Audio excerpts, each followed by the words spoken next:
من أشد أنواع الظلم أن يحرم أناس من خيراتهم. وعلى سبيل المثال هذه المحافظة التي رزقها الله تبارك وتعالى من الخيرات ما لا يعلم به إلا الله. نعيش وإياكم هذه الأيام ومع ارتفاع الصرف حتى وصل 1000 ريال إلى قرابة 500,000 ريال يمني.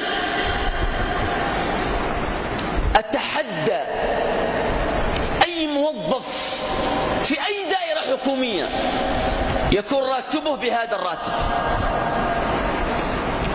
من يعيشون على أروقة الفنادق ومن رواتبهم بالعملة الصعبة كيف سيحسون بمعاناتنا؟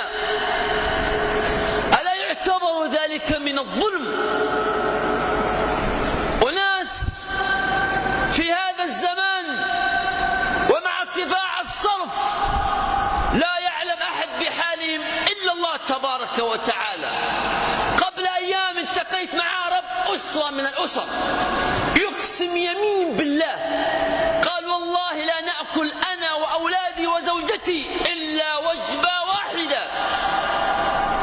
أخزاكم الله وأذلكم الله وأطال الله في أعماركم وأفقركم كما أفقرتم شعبكم. 1000 ريال سعودي بما يعادل 500,000 ولم نرى محركا ولا ساكنا لا من المحافظ ولا من الدولة ولا من الوزراء ولا شيء. فاللهم من ولي من أمرنا شيئا فرفق بنا اللهم ارفق به، ومن ولي من أمرنا شيئا فشق علينا اللهم اشقق عليه. ماذا يفعل الناس في هذا الزمان؟ ماذا يفعل أبناء هذه المحافظة التي فيها من الخيرات ما فيها؟ أيلجؤون إلى السرقة؟ وهذا حاش وكلا لهم. إلى الله المشتكى، إلى الله المشتكى، إلى الله المشتكى. تجد موظف في الدولة، أغلب موظفي الدولة لم تتجاوز رواتبهم بما يعادل 200 ريال سعودي.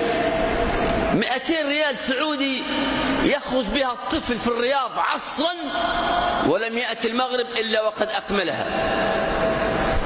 وهذه رواتب موظفين في الدولة.